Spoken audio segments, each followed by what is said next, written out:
What are my must-have pours at a bar if you see them? Let's find out.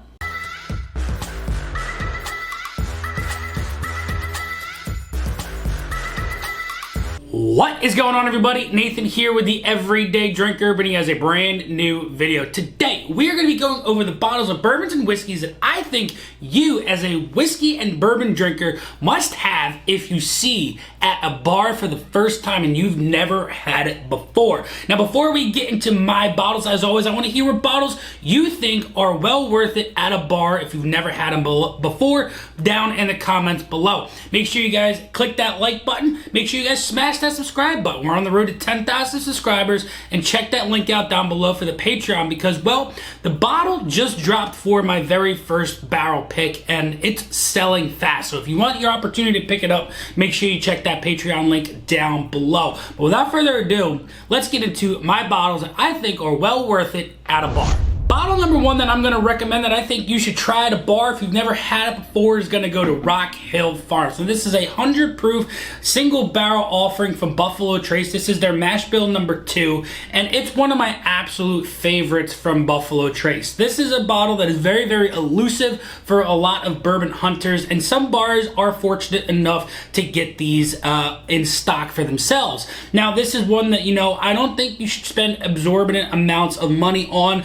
It's not anything that is absolutely spectacular, but it is better than a lot of other 100 proof offerings. So for me, I think that this bottle right here sits at that like $35 to $40 range if you see it for a 2-ounce pour at a bar. I think, like I said, if you see it at that price point, I think it is a must get to be able to try it and see if it's well worth that money for you to spend, because we're never going to find it for MSRP. But if you can find it for a little bit over MSRP and you've been contemplating doing that pour from the bar might just give you that answer if it's worth it or not. Let's get into my second bottle. My second bottle is going to go to Blanton's Gold. Now, this is one, that is, again, very, very hard to find. It's a single barrel. It's bottled at 103 proof. It's the same exact thing, pretty much, as the Rock Hill Farms. It's just a couple proof points higher. Again, single barrel, mash bill number 2. But this one, it's a little bit more expensive MSRP wise than the Rock Hill Farms. I think that, again, if you can find a Blanton's Gold pour for about 35 to 40 bucks, I think it's a must get. 45, 50's pushing it. I don't think I would do it for that, but a 2-ounce pour for 35 to 40 bucks for a Blanton's Gold, in my personal opinion, is a must get at a bar if you've never had it. So that's going to be my second bottle. Let's get into bottle number 3. Bottle number 3 is going to go to the Maker's Mark Cellar Aged. Now, this is one that, is really, really elusive. Last year's release only got shipped to stores that did a Maker's Pick. Not quite sure about the 2024 release as of this moment, but this is, again, barrel proof, high aged Maker's Mark. You don't really get that too often out of their picks and stuff like that. So this one right here, MSRP of like 150 to 175.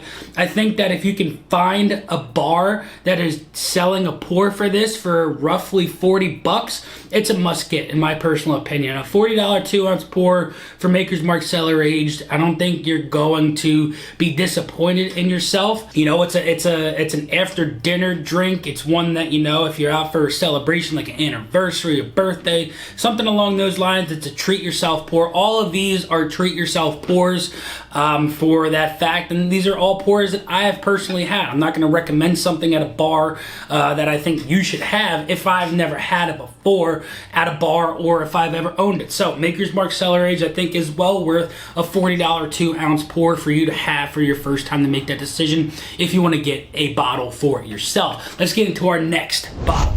Our next bottle is actually 2 bottles. We're looking at Russell's Reserve 13 and Russell's Reserve 15. Now, if you're at a bar and you see both of these on the menu or on the bar top behind the bartenders, and you're contemplating which one you want to get, right? The Russell's 13 is sitting at about 45 bucks for a pour, and the Russell's 15 is sitting at about 60 bucks for a pour.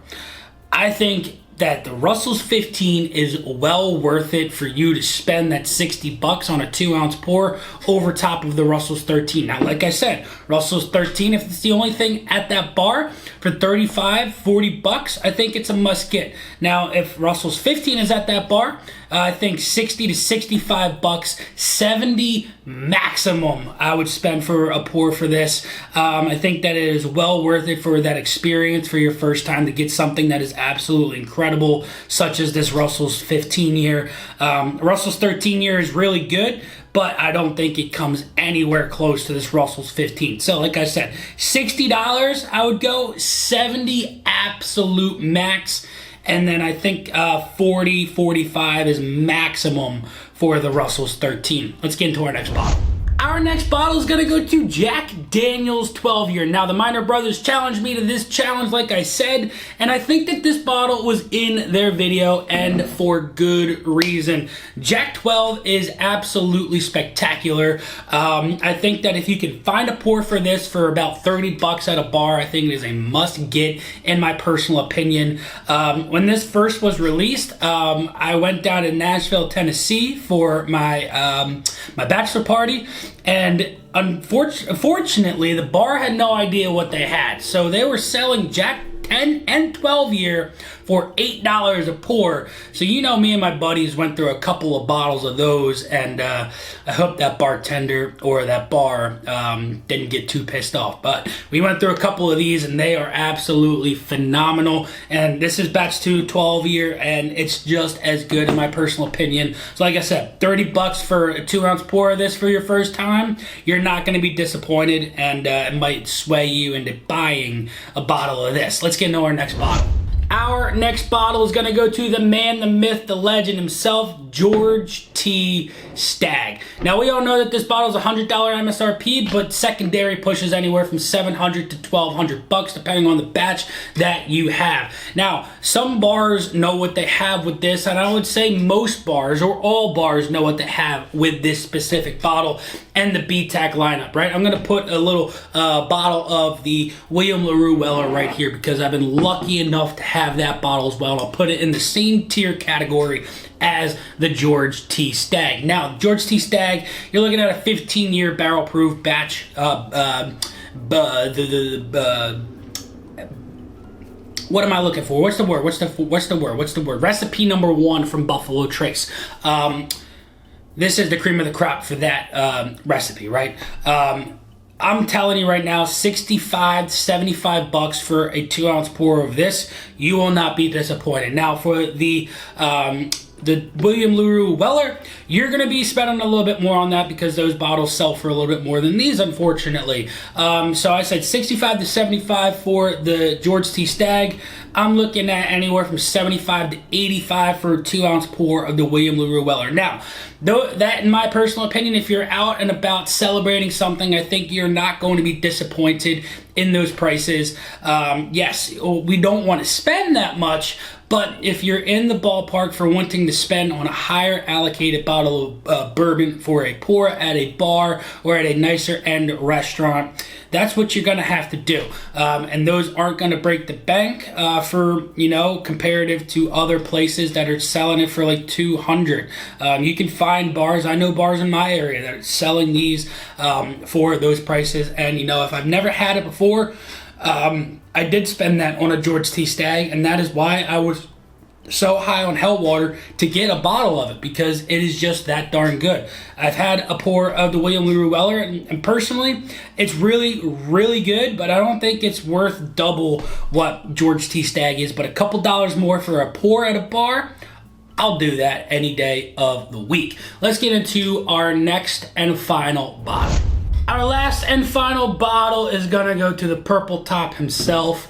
It's far and few between that restaurants and bars get these in their inventory, but it does happen every so often.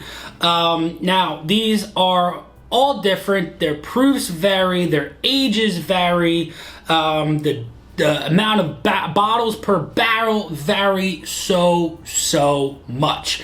Some of them going for 180, some of them are going for 400 for the age, the proof, and the amount of bottles per that barrel.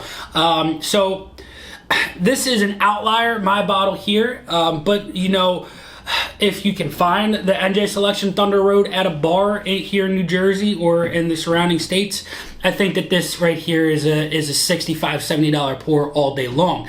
But most Willet Purple Tops, to be able to try it for the first time to see if you like that flavor profile. Now, all recipes are going to be different. Make sure you pay attention to that. I think that for a flat $40 for a Willet Purple Top pour is where you should be.